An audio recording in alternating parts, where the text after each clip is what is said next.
This podcast is a member of the New York City Podcast Network at nycpodcastnetwork.com.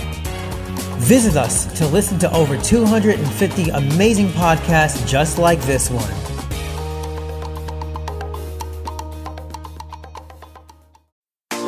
Japanese street style is some of the cutest and trendiest clothing in the world. Introducing Cherry Goddess Women's Clothing and Accessories, the hottest original and cute clothing company. We offer tops, clothes, accessories, shoes, dresses and skirts, and comfortable homeware that we guarantee you will love. Cherry Goddess Women's Clothing, super cute Japanese style clothing.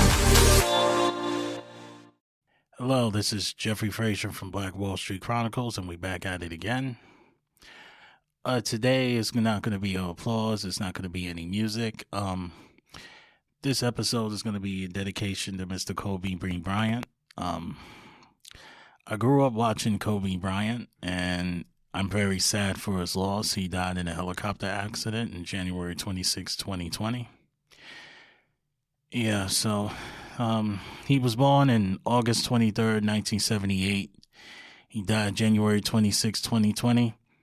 Was the National Basketball Association directly from high school and played his entire 20-season professional career in the league with the Los Angeles Lakers.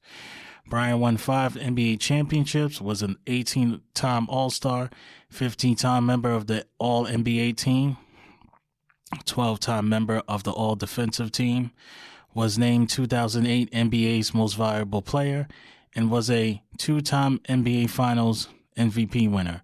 Widely regarded as one of the greatest players of all time, he led the NBA in scoring during 2 seasons, ranks 4th in all-time leagues, all-time regular season scoring, and ranks 4th on the all-time postseason scoring list. Yeah, so I have his career highlights and awards. He's a 5-time NBA champion, 2-time Finals MVP, NBA Most Valuable Player, 18-time NBA All-Star, 4-time NBA All-Star Game MVP, 11-time All-NBA First Team, 2-time All-NBA Second Team, 2-time All-NBA Third Team, 9-time NBA All-Defensive First Team, NBA All-Defensive Second Team, NBA Scoring Champion, NBA Slam Dunk Contest Champion, NBA All-Rookie Second Team, numbers 8 and 24 retired by the Los Angeles Lakers, Naismith Prep Player of the Year, First Team Parade All-American. His career statistics is 33,643 points. That's 25 points a game. He had over 7,047 rebounds. That's 5.2 rebounds a game. And a lot of people believe that he didn't pass the ball, which is a lie. He has a total of 6,306 assists. That's 4.7 assists a game.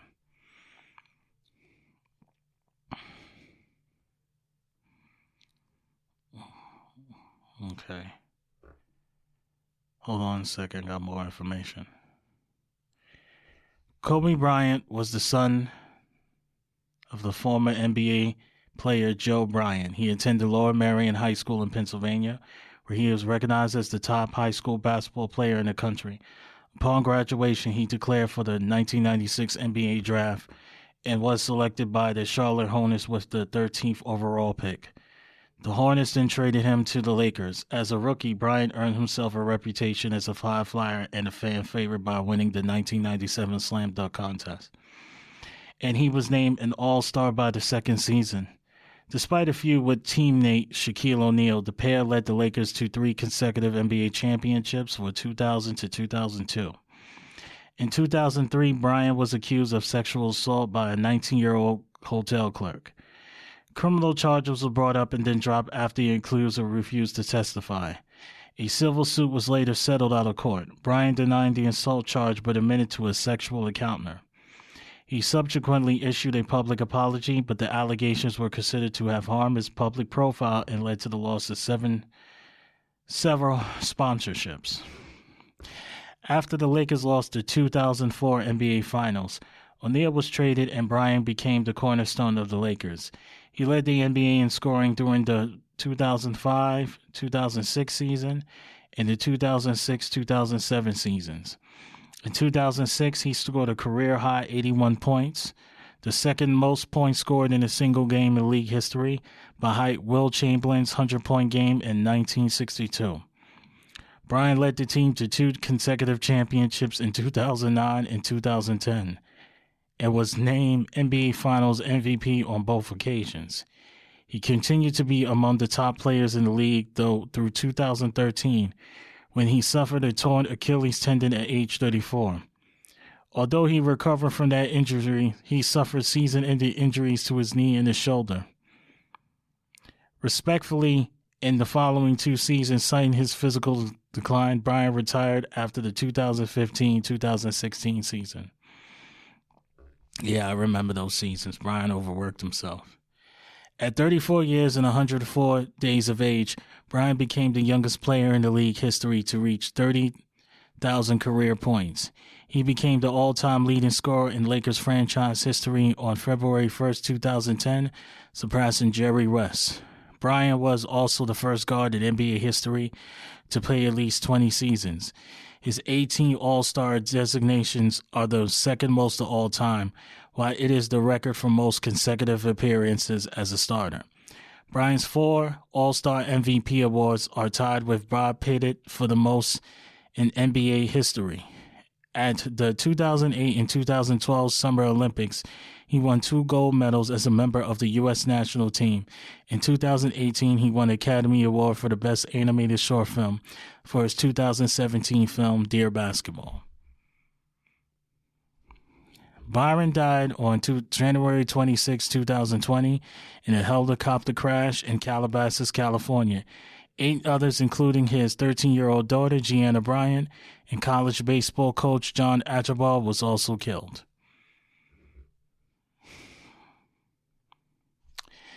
Yeah, so let's give a quick moment of silence for Mr. Kobe Bryant.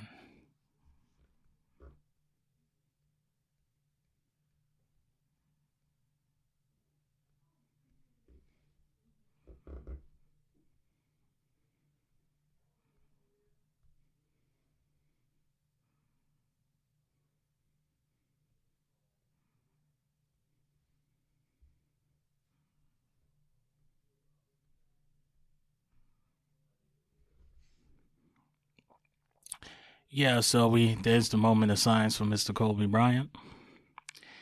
Yeah, so the reason why I wanted to talk about this today, because as a stand-up comedian, I had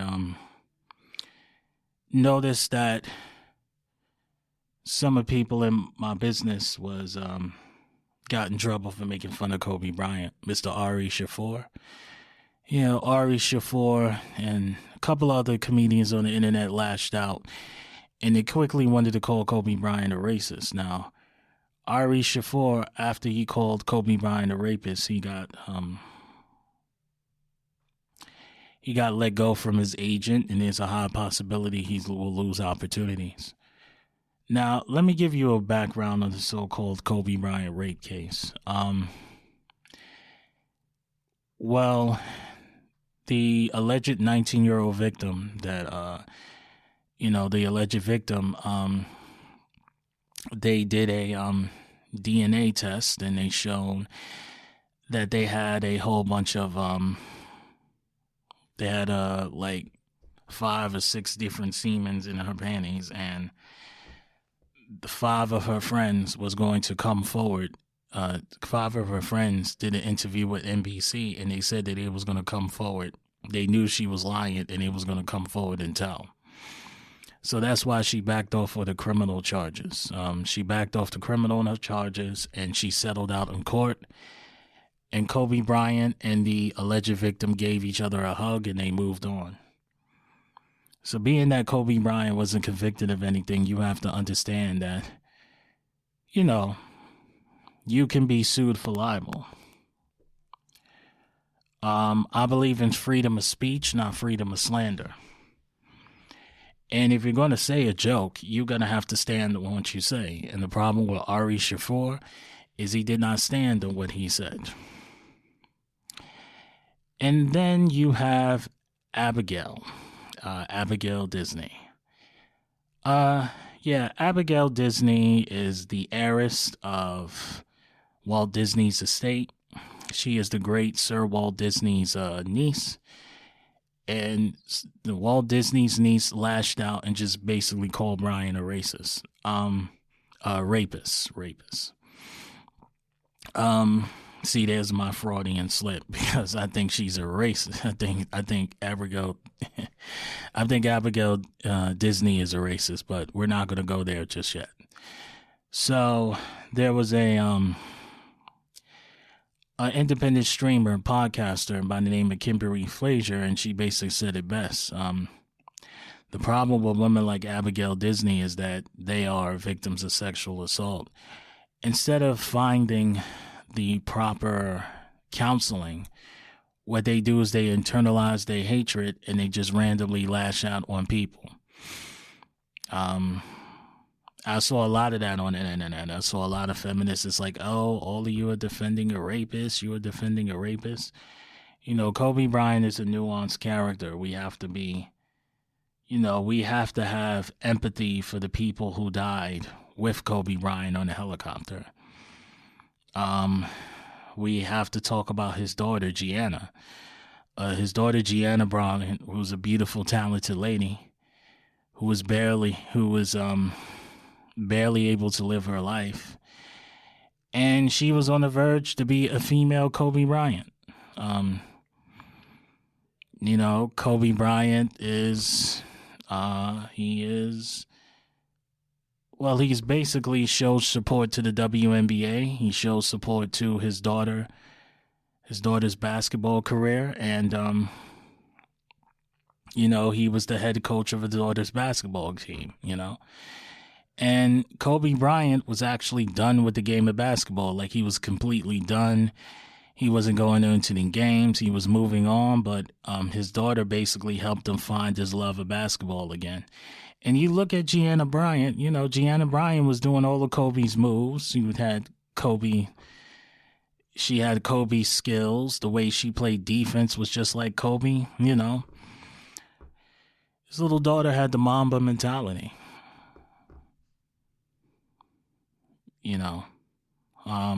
Here's what I'm going to do. We're going to talk about the helicopter crash itself. Give me a second. Here's an article by Salon. Is an article on the internet, and the title of the article is Kobe Bryant's helicopter lacked the recommended safety features that the FAA refuses to require. Due to an ongoing war of regulation, Kobe Bryant's helicopter lacks safety tech that the NTSB has so long called for. This accident could have been prevented, huh? Sad. This article is by Bob Henley, and the article is February 2nd, 2020 at 3 p.m. One of the central premises of Donald Trump's great reign of terror is the federal government overregulates the private sector and the process strangles innovation, profits, and economic expansion. Oh, wow. They blaming this on Trump, too. Shit. And so he's fastened himself as the invincible dragon slayer for private enterprise in this dark suit with red silk satin power tie. By going after agencies like the APA, the National Weather Service, and the USDA on a search and destroy mission, he takes aim at what's really basic science in the public interest, so as to unshackle free enterprise from any broader societal obligation. In his process, the Trump multi-front assault, what does this have to do with Kobe Bryant?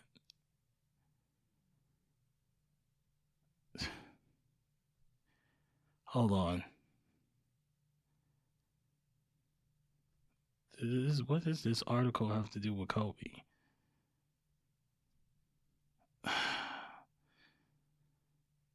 All right. Basically, it's saying because of the FAA's regulation, the helicopter. This is ridiculous. Let me read this article. All right. And this. Okay, the Trump Wayback Time Machine has taken us back to the late 19th and early 20th century America, just before Upton Sinclair's The Jungle, graphically alerting to the public of the felt abuses of unchecked market capitalism in the nation's slaughterhouses. Sinclair artfully used a novel depicting the miserable existence of immigrant workers being brutally exploited in Chicago's meatpacking industry in hopes of making a case for socialism informed by the American experience.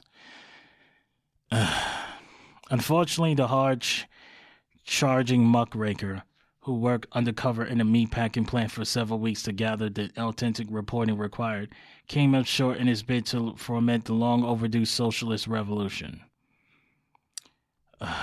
What Sinclair reporting did accomplish was providing the ammunition for President Theodore Roosevelt, known for trust busting and the expansion of America's racist hegemony, to advocate for the creation of the 1906 Meat Inspection Act, followed by the 1907 Pure Food and Drug Act.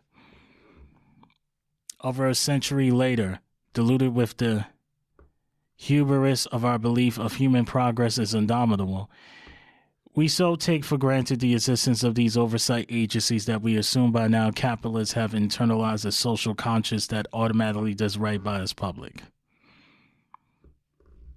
And yet there were so many examples where industries that we increasingly rely on in the 21st century continue to put profits over people when catastrophe effect. The corporate media, vested in all manner of big businesses and strategic alliances, are too often let it slide. In the case of the aviation industry, these laissez-faire forces are actually abetted in their betrayal of the public trust by the very agency charged with regulating them. From its inception, the Federal Aviation Administration had a seemingly contradicted mandate, proved that the industry was tasked for regulating. The FAA in many ways is a precursor of the self-regulating model for commerce, which was increasingly gaining traction as monopoly capital has established dominion over our government. Aviation industry leaders believed that the airplane could not reach its full commercial potential without federal action to approve and maintain safety standards. The FAA explains in the online mission statement, in their urging, the Air Commerce Act was passed in 1926. The landmark legislation charge of the Secretary of Committee was fostering air commerce, issuing and enforcing air traffic rules, licensing pilots, certifying aircraft, establishing airways, and operating and maintaining aids to air navigation. Add in the decades since the revolving door where regulators got rewarded with jobs for the very corporations that's once monitored, and many millions of dollars in direct payment to politicians from both political parties, and you have an entirely compromised regulatory regime. Case in point would be the Stroskovsky S-76B helicopter that crashed into a rugged hillside not far from Malibu, killing retired basketball superstar Kobe Bryant and his 13-year-old daughter, Gianna Arazobaman, the pilot, Christina Mueller, an assistant basketball coach at Bryant's Academy, John Ababel, head coach of Orange Coast College in Costa Mesa, along with his wife Kirby Ababel and their daughter Alyssa Ababel, Peyton Chester, who played on Bryant's basketball teams, and her mother, Sarah Chester. In the post-crash press conference, Jennifer Honnelly and the National Transportation Safety Board disclosed the helicopter wasn't equipped with a terrain alert warning system, which alerts flyers where their aircraft has gotten too close to the ground. Incredibly, as far back as March of 2006, the National Transportation Safety Board has called on the FAA to require all U.S. flag turbine-powered helicopters that at least a half a dozen people to be equipped with the TAWS system. That initial request from the NTSB was in response to the investigation of a 2006 Gulf of Mexico crash that left 10 people dead. As NBA reported, the FAA instituted a requirement for all air ambulances and all medical helicopters. but not for all such helicopters. After years of discussion, the NTSB objected in July 2012 to what is called the FAA's unacceptable response. As it turns out, the helicopter in question is a part of a whole class of exempt aircraft that aren't required to be outfitted with a so-called black box recorder either, which would greatly enhance the quality of post-crash investigations. As of press time, it was still too early to tell whether or not the absence of TAWS technology contributed to the cause of the crash in extremely foggy weather. But there is an expert consciousness that requiring their installation years ago would have saved many lives. Peter Goles, a former NTSB managing director, told USA Today that it's inexcusable that TAWS and black boxes were not required. These things come down to a cost-benefit analysis, Goles told USA Today.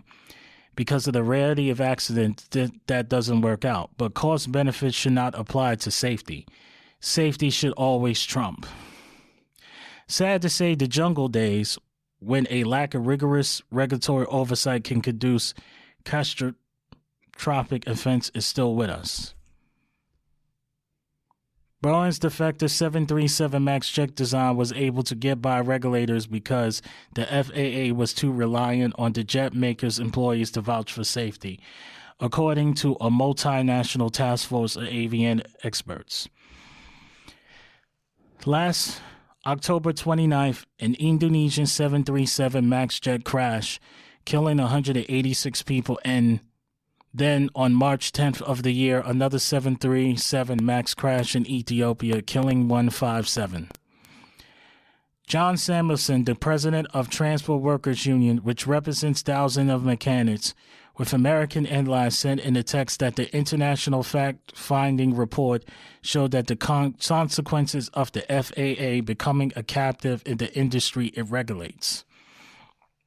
The FAA can never rely on the aviation industry to ensure that the system is safe as possible, both in manufacturing and service delivery, he wrote. The industry instinctively puts profits ahead of safety, and that's the cold, hard truth. The FAA must once again become the independent body which works for the American people. These incestuous relationships with air carriers and manufacturers must end. But here's the real takeaway. Letting big business run the show because they buy off everybody is ultimately bad for business. And this is a report from Bob Henley. So according to this article that I just read, and that you're listening to, apparently that there's a possibility that the reason why it was the Kobe Bryant helicopter crash is because the United States of America is bulking up their aviation regulation. And apparently, according to this article, there's supposed to be black boxes that's stored in these helicopters and these airplane carriers. And the reason why the black boxes is not being installed is because of money. Yeah, money is the root of all evil, guys. So what I'm going to do is I'm going to take a quick 3-minute break, and we'll be back. When I take that 3 minute of silence, I'll be back with the rest of the show. Thanks.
Welcome back. This is Jeffrey Frazier of Black Wall Street Chronicles, and we're back at it again. So, earlier I was talking about how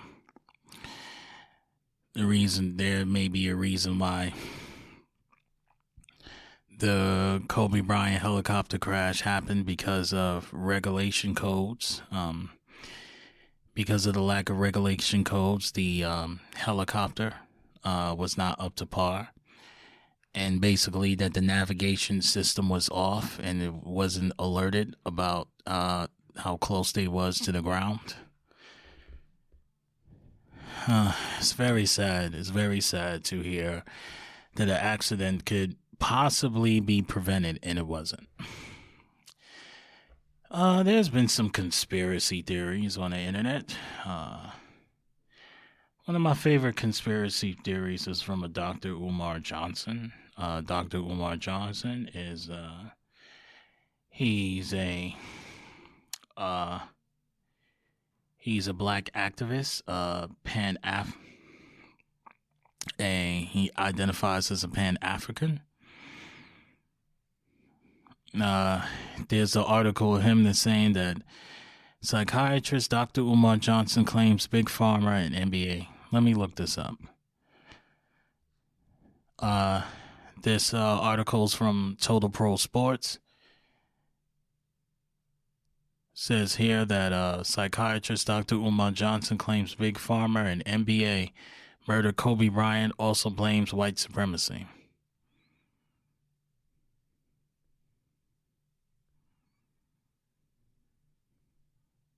Hold on for a second. Yeah. The unfortunate part of making celebrities dying is that thousands of people all of a sudden turn them into conspiracy theorists and throw out insane accusations about who really had the celebrity killed. Dr. Umar Johnson is one of those people. The psychiatrist and Pan-African activist proposed that Bryant's death is the result of ongoing legal battle with the high-tech pharmaceuticals over the legal rights to his nickname of Black Mamba. He also claimed that the Illuminati assassinated Bryant as a part of an insidious white supremacist plot. He not only said it, but posted it in a rambling 6-minute rant. When is the last time you saw a propeller go out on a helicopter? I've been on helicopters. When is the last time you saw the propeller go out on a helicopter? You know how many fights I've been in the flog? Helicopters in the flog? I took helicopters in Africa in the flog, in Nigeria, in the flog, on a helicopter. They did not crash because of the flog. They did not crash because of no goddamn flog, and there was no wind. The propeller was sabotage. What else do we know about the Illuminati, Bilderbergs, Rothschilds? What do we know about the white secret societies that run the world? Whenever they commit a murder of a significant icon or personality, there's always a ritualistic symbolism to the timing of assassinations. This was no damn accident. What is Dr. Umar Johnson's third rule of white supremacy? White supremacy is ruthless. If we gotta kill your kids, kill innocent people, we will do it. Let us not forget America let Pearl Harbor get bombed to justify getting involved in World War II. Boy. I don't believe in conspiracy theories, guys. Reason why I don't believe in conspiracy theories, because true power does not have to hide. I do believe, though, in the earlier article that there's not enough regulation in these aircraft carriers.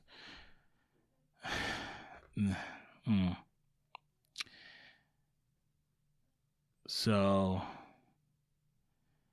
all right, there's crazy conspiracy theories about Kobe Bryant in a nutshell, right there.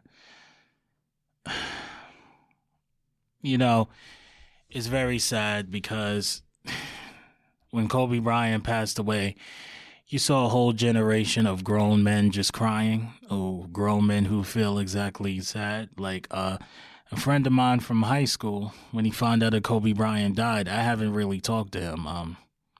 I think I'm not going to be able to talk to him until about a month. I'm going to wait a month because he's a real big Kobe Bryant fan.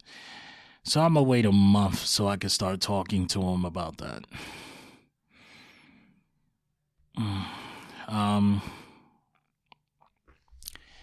Let's see what Shaquille O'Neal had to say about Kobe.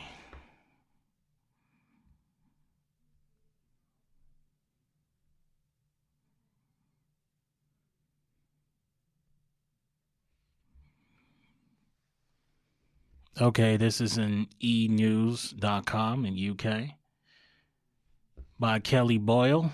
The article is Monday, February 3rd, 2020. Shaquille O'Neal will always be mourning for the loss of Kobe Bryant. While on the red carpet at his Carnival-themed Shaq's Fun House event in Miami this weekend. Okay. This weekend. The former Lakers gave an update on how he's doing following the death of his friend and teammate last week. I'm coping, but it's always going to hurt, he told E! News. The pre-Super Bowl event at which he DJ'd ended up being a fundraiser for the families of those who died in last Sunday's crash. O'Neal shared that the particular detail was the main reason he did not care his appearance. The proceeds are going to the families. We need to start talking about them more. They're very important. Anyone that loses a life is very important, so my condolences also go out to the families. According to AP, O'Neal led the audience in the event and a tribute to the late basketball player, prompting them to put your cell phone lights on. We're going to light this beat up one last time for Kobe Bryant. We will miss you, Kobe Bryant, he reportedly added at another point in the night. Put your hands up for Kobe Bryant. We love you, brother. Bryant, who was 41 years old, was one of the 9 people killed in a helicopter crash in Calabasas, California, Sunday, January 26. I already said who died in the crash, so... In the time since the tragedy, O'Neal, who played on the Los Angeles Lakers for Bryant from 1996 to 2004, has been vocal about his heartbreak. In the video from the NBA on TNT posted on Twitter 2 days after the crash, O'Neal broke down in tears while remembering his dear friend. We're up here, we work a lot, and I think the time we take for stuff for granted. Like, I don't talk to you guys as much as I need to, he tearfully said. The fact that we're not going to be able to joke at his Hall of Fame ceremony. We're not going to be able to say, hi, I got 5, you got 4. These are the things that you can't get back. The day after Bryant's death, the retired athlete expressed his disbelief and sorrow over the news that the big podcast with Shaq. I know he's going to be remembered and all that stuff, but I wish he was here. I wish I could just say something to him, the star said.